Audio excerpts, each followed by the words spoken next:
날마다 솟는 샘물과 함께하는 오늘의 큐티 시간입니다. 4월 9일 토요일 오늘의 말씀은 시편 130편 1절로 131편 3절의 말씀입니다. 제 130편 성전에 올라가는 노래. 여호와여, 내가 깊은 곳에서 주께 부르짖었나이다. 주여, 내 소리를 들으시며 나의 부르짖는 소리에 귀를 기울이소서. 여호와여, 주께서 죄악을 지켜보실진데 주여, 누가 서리이까? 그러나 사요하심이 주께 있으면 주를 경외하게 하심이니이다. 나 곧 내 영혼은 여호와를 기다리며 나는 주의 말씀을 바라는도다. 파수꾼이 아침을 기다림보다 내 영혼이 주를 더 기다리나니 참으로 파수꾼이 아침을 기다림보다 더하도다. 이스라엘아, 여호와를 바랄지어다. 여호와께서는 인자하심과 풍성한 속량이 있음이라. 그가 이스라엘을 그의 모든 죄악에서 속량하시리로다.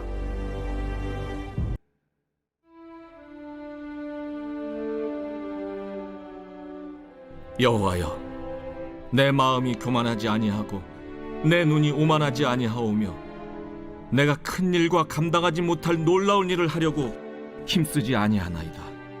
실로 내가 내 영혼으로 고요하고 평온하게 하기를 젖된 아이가 그의 어머니 품에 있음 같게 하였나니 내 영혼이 젖된 아이와 같도다. 이스라엘아, 지금부터 영원까지 여호와를 바랄지어다. 새로운 아침입니다. 엘샤다이 하나님은 전능하신 분이십니다. 시편 130편은 이 시를 누가 지었는지 알 수 없습니다. 하지만 시인은 처음부터 몹시 절박한 고민과 걷잡을 수 없는 불안 속에서 하나님 앞에 부르짖고 있습니다. 1절 말씀입니다. 여호와여, 내가 깊은 곳에서 주께 부르짖었나이다. 아멘.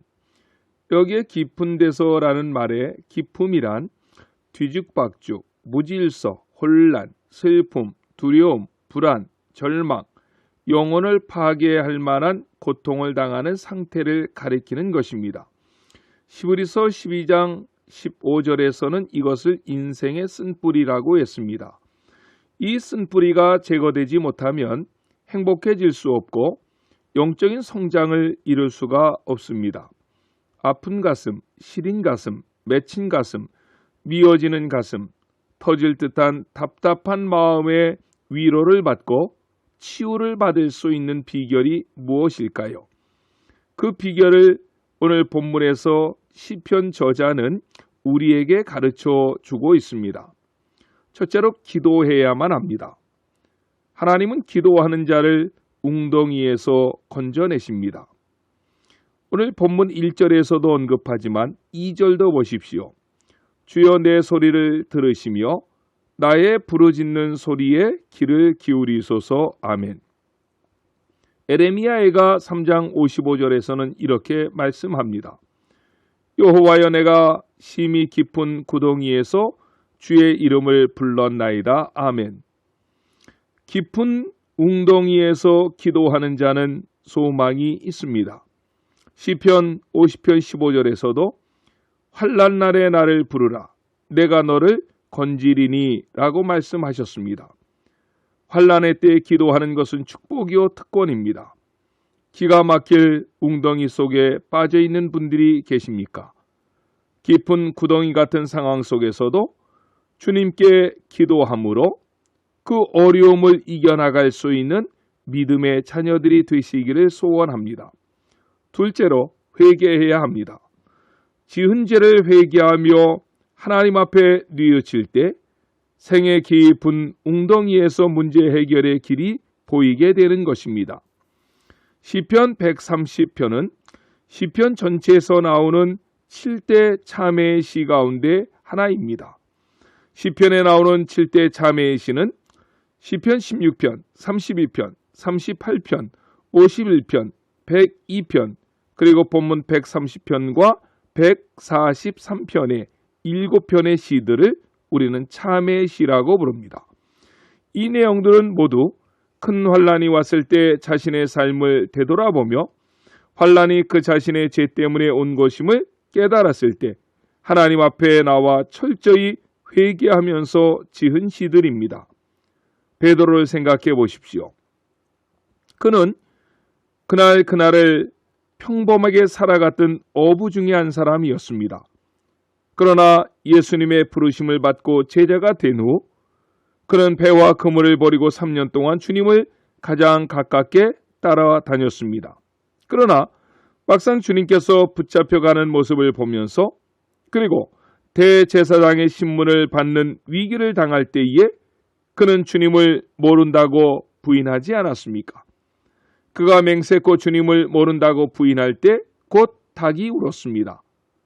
그는 닭 울은 소리에서 주님의 하셨던 말씀을 깨닫고 생각나게 되었고 밖에 나가 심히 통곡하니라고 성경은 기록합니다. 어둠 속에 나가 심히 통곡하였더라 라고 한 것을 보면 베드로의 흘린 눈물은 자신이 배신자라는 실패의 깊은 웅덩이에 빠져 있기에 나오는 회개의 눈물이었습니다. 그 회개의 눈물 속에서 모든 죄악이 해결되었고 숨김없이 주님 앞에 나와 내 죄악과 잘못을 끄집어내었을 때 가식이 없는 부르짖는 회개의 기도를 드릴 때 그는 하나님 앞에서 다시 한번 재기할 수 있게 되었습니다. 셋째로 하나님의 도우심을 간절히 기다릴 때 하나님께서 건져주십니다. 에레미야가 3장 24절에 보면 사람이 여호와의 구원을 바라고 잠잠히 기다림이 좋도다. 아멘.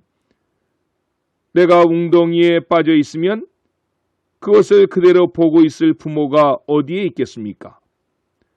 내 한 몸 찢어서라도 그 자식을 건져내어 살리기 원하는 것이 부모의 심정입니다.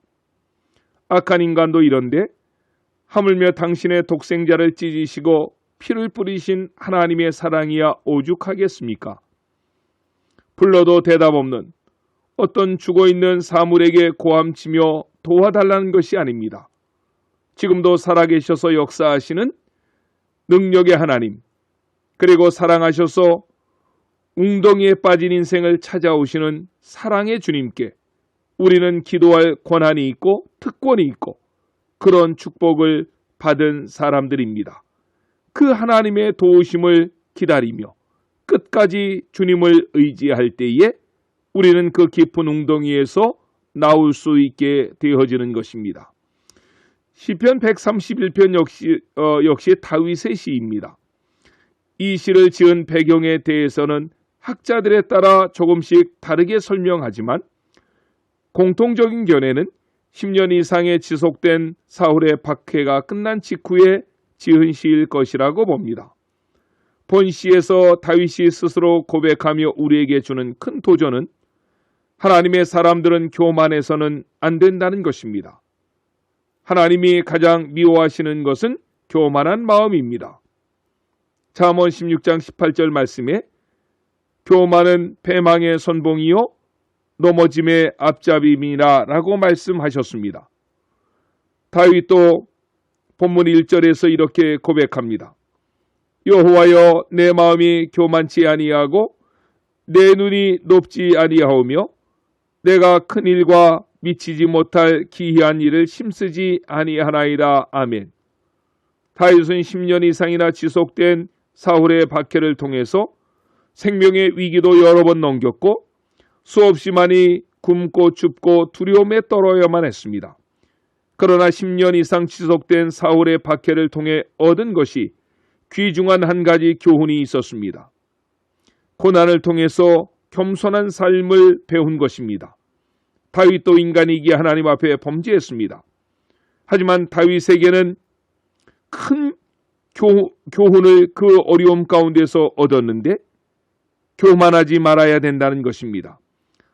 3절의 말씀에서 다윗은 무엇이 겸손한가를 우리에게 알려줍니다. 무엇이 겸손한 것입니까? 지금부터 영원까지 여호와 하나님만을 바라보는 것, 그것이 겸손함입니다. 그 겸손한 자에게 주시는 복이 무엇입니까? 2절 말씀에 보면 마치 어머니의 품에 안긴 아이의 모습으로 우리에게 설명하고 있습니다. 그 모습이 어떤 모습입니까? 평안함입니다. 겸손한 자가 평안함을 누릴 수 있는 것입니다. 죄악으로 심령이 곤고함에 깊은 곳으로 떨어질 때 일어날 수 있는 비결은 눈물의 회개 기도입니다. 그리고 하나님의 도우심을 끝까지 구하는 것입니다. 그 하나님 앞에 겸손함으로 나아가기만 하면 하나님께서는 우리를 도와주실 뿐만 아니라 세상이 줄 수 없는 참 평안을 허락해 주시는 것입니다. 그 평안함이 늘 넘쳐나시는 안천의 모든 성도님들이 되시기를 주님의 이름으로 간절히 축원합니다. 아멘. 기도로 예배를 마치고 오늘도 주신 하나님의 말씀을 붙잡고 간절히 기도하시겠습니다. 하늘에 계신 우리 아버지, 아버지의 이름을 거룩하게 하시며 아버지의 나라가 오게 하시며 아버지의 뜻이 하늘에서와 같이 땅에서도 이루어지게 하소서. 오늘 우리에게 일용할 양식을 주시고 우리가 우리에게 잘못한 사람을 용서하여 준 것 같이 우리 죄를 용서하여 주시고 우리를 시험에 빠지지 않게 하시고 악에서 구하소서. 나라와 권능과 영광이 영원히 아버지의 것입니다. 아멘.